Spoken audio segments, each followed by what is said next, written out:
Next month, voters in Wilmington pick from 5 Democrats in the running to replace Mayor James Baker. It's one of the most hotly contested contests in this year's primary election. As part of our Decision Wilmington series, we welcome Scott Spencer to First to talk about the campaign. Thanks for joining us, Scott. You're welcome. Good to be here. So we've started all these interviews out with a simple question. Give us your 30-second pitch, your campaign sort of stump in 30 seconds. I'm running to offer Wilmington transformation innovation, and to do so as mayor, focusing on 3 goals: more jobs, less crime, better neighborhoods, because I believe Wilmington is a great city with a greater potential. One of the major issues in the campaign, the major issue in the campaign, is violence in the city. And it's been going on for years, getting worse by increments. What's the problem? What's the solution? Well, it's a clear and present danger to our city, to our residents, to visitors, to businesses, to those who choose to consider relocating businesses or moving here. And there is no solution that's going to resolve this overnight. But I can say that from my experience in the private sector as a consultant in the transit industry, I see challenges throughout the country that seem impossible to turn around with very few financial resources, security issues on the transit systems as well, public and political frustration. But in each of those cases, the success has come not just from ideas that I bring to the table, which I work hard to in terms of innovation, as I said, transformation innovation, but also looking at some of the pros that know there are effective solutions that aren't necessarily on the table, and also looking for best case practices, solutions. There are cities across this country, around the world for that matter, that are having challenges with crime. So the convulsion of crime that Wilmington is suffering under is not unique. There are solutions out there, and as mayor, I'm determined to put in the most effective solutions, both near term in cutting crime now, and long term, such as producing jobs and producing a higher graduation rate, which are essential to reducing crime. You mentioned transformation. Does there need to be a transformation in the Wilmington Police Department? The Chief Zerb has been there for a long time. A lot of people have said we need a fresh pair of eyes to look at this. We replace the chief if elected? Well, we're looking at all options on the table. You know, when you're dealing with public safety, you can't say one size fits all. So there's no question we're going to have to take a hard look at personnel, techniques, and tactics. But I have a lot of confidence in our police force. I have a lot of source of pride for the job they do. And, you know, with over 300 officers, the fact is there is a need for community policing. There's a need to have the police officers more connected with the community. However, even if we had the resources to double the force overnight, we're not going to get to the safer, more visible impact that we'd like to have. So what I'm going to do as mayor is find solutions that are more effective in working with the resources we have. For instance, I've already called in terms of cutting crime now to make sure we have a homicide unit, to make sure that we have a $25,000 reward out there for homicide information that leads to arrest and conviction of murders. Because we can't have a police officer everywhere, but we can have a reward on telephone poles, barbershops, and in corner stores to be a visible deterrent to turn people in.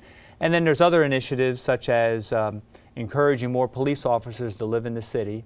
As mayor, I would give up the mayor's car and find other savings so that police officers who choose to live in the city will have the benefit of a squad car as a take-home car to use within city limits when they're off duty. And that'll help raise the visibility and profile of police officers on the street as well. You have a background in transportation planning. How does that translate into the mayor's office and running the city? Well, specifically on things like public safety, I also have the benefit of my father, Richard Spencer, served on the police force from '66 to '86, so I have a keen awareness from his experience and advice from not only him but other retired officers and current officers in the police on my police advisory committee. But specifically, as a transit consultant, I bring a very fresh approach to the table, unlike the other candidates, which for the most part have been involved in this city. And residents have to ask, well, how's that worked for us these last few years? I'm coming in with a fresh set of eyes, drive, and initiative from a private sector direction, and I bring to the strengths the ability to think strategically, track global trends, and act globally. For instance, to act locally. For instance, we have, in terms of global trends, already I've found there are some factories that are moving back to the United States. Master Lock is starting to build locks in the United States. National Cash Register is starting to build ATM machines. It's a superb opportunity to create jobs. As I said, producing jobs is essential to reducing crime. So one of the things that's on my website, spencerforthepeople.com, is my Returning Jobs to America initiative. And very simply, I want to create a foreign enterprise zone and incentives for the factories that we know. Boston Consulting Group says over 3 million jobs are expected to return to the United States in the next 5 years. And Wilmington and nearby Newcastle County is in a sweet spot for those jobs because those factories can ship to the markets in the United States, and then with more jobs in the Port of Wilmington, we can ship to the markets in Europe. So I believe that with that initiative, we'll attract at least 3 to 5 factories this decade. That's going to create over 1,000 jobs directly. Kind of lead into the next question about the city's declining revenue base and the state of where do you see the state of the city's economy, and do you think taxes need to be increased? Do you think we need to trim some of the fat out of government? What moves would you make? Well, I won't raise taxes because our city is already overburdened. As I said, this is a great city with a greater potential, and with that means the way I will approach revenues and expenses in two-pronged. In terms of creating more revenues, I believe we'll be successful in creating more jobs, attracting more business, especially small businesses. There's a tremendous potential, since small businesses drive 80% or more of our jobs here in the city, to get them to thrive more with various incentives. And then residents, by having the crime situation under control, by attracting more jobs, we can harness another global trend, which is the increase in population in the United States. And when you couple that with things like rising energy costs and fuel costs this decade, it's much more attractive to live in the city. And City of Wilmington supported 110,000 residents in its heyday. So we have now barely 70,000 residents. My goal as mayor is to have at least a 6% increase. That's 4,000 more residents and various businesses. That's going to be a significant boost in revenue. I'm also identifying some additional transportation revenues that will be used to enhance the city's finances. In terms of costs, again, I'm going to go to the pros that know. The members and the workers of the City of Wilmington know very well where we can cut costs. So rather than coming in as mayor saying I'm going to cut 5% across the board, I'm going to go to them, to each department, and say, look, find the savings, and we'll negotiate this, but whatever savings you identify, we're going to share with you as a percentage in a long overdue bonus. Watch how effective they'll be in finding where they can be much more efficient. Again, that's another key way. And then also over 5 years, I'm going to have a focus of increasing revenues at least 1% each year and cutting costs at least 1% each year. So we'll create over 5 years, a 10% spread in the city's budget, because that will be helpful in also creating jobs in terms of discretionary infrastructure investments which are necessary for the city. So these are all the win-win approaches that we have, but you're right. The city's financial path right now is unsustainable, and it's a race against time, particularly with the price we're paying under this the crime wave that's sending people away from the city and businesses. And we have to watch our finances very carefully. There's no margin for error. And we can see the results of what's happened in Scranton, San Bernardino, Stockton, California, all abruptly faced bankruptcy. And I'm under no illusions. If we do not change the way we do business here within the city, we face that risk. And I'll give you one other example where I think from a transformation innovation, we have a great opportunity to save money. It's called reverse auctions. You go online with vendors that want to do business with you and sell services and products to the city, and their lowest price is put there, and another company would come in and bid a lower price under that. It's called reverse auctions. Another way to save at least 5% or more on the various products and so forth the city buys. Talking about city growth, the city has been growing in a certain section. The riverfront's been sort of growing by leaps and bounds. They're breaking ground on hotel, movie theater. Has that happened at the expense of other areas of the city? I think it's happened at the distraction of the potential of our neighborhoods. You know, as mayor, my 3 goals are more jobs, less crime, better neighborhoods. And we have to provide across the board the successes that are enjoyed, such as the riverfront, more thoroughly in our other neighborhoods.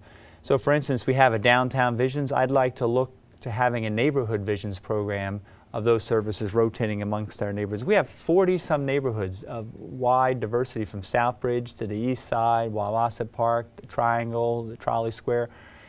Fantastic neighborhoods. And what I'd like to do as mayor is raise their profile by taking 1 week for each neighborhood throughout the year and celebrate their diversity, identity, and have various discounts and programs downtown, 2-for-1 deals and so forth, to raise the profiles in a neighborhood. But I also want to leverage the success of the riverfront to benefit our city and residents from throughout the neighborhood. For instance, there's a DelDOT project to build a $40 million bridge into the riverfront. To me, that's a dead bounce in investment. It doesn't generate much economic activity when you build a 2-lane highway that's dependent on rising gas prices and more traffic. Instead, as a transit consultant and expert, as mayor, I'm proposing to take that money and actually spend a little bit less than $40 million to build a light rail link, linking the movie theater, the ballpark, the Chase Center and the hotel there, the restaurants, the Children's Museum, the Delaware Theater Company, Amtrak, and up and down Market Street with all the investment we're doing there on Market Street. And that $40 million, in most cases around the country with what is called transit-oriented development, generates as much as $160 million in additional economic development. That one bridge into the riverfront wouldn't do that. That's why I said it's a dead bounce. But that benefits all city residents because it creates more economic activity, jobs, and access for the city residents into the attractions in the riverfront. Okay, and finally, 5 people in this race, in the primary race, then moving on against the Republican in November. Some of them have more experience than you in government, maybe better name recognition. How do you win in September? What's it going to take to connect with voters? Well, clearly the message I'm connecting with already, I'm out here to work for them. And I let them know I am free and clear of politics as usual, unlike the other candidates, and I can back them up. I'm the first candidate on the ballot that is running with a campaign on organic campaign financing, and that's my commitment to them, to only accept money from the people I answer to. I only accept donations from city residents, and that's a game changer, because then they have confidence that for sure I am unbought and unbossed. I am working for them, not from where the largest campaign donations come from. And the other thing I think people like is, you know, the political system raises so much money in this nation, and what do you have to show for it if you're not successful? Broken lawn signs and broken promises. Well, I've asked all the candidates in every race to step up and let's share in this city and others' hour of need with a charity of their choice. And I'm sharing 10% of what we raise with the Food Bank of Delaware, because I think that's a great way to make a difference regardless of the results in the election. So I have leadership skills from the private sector, unbought and unbossed, by backing that up by only taking donations from city residents.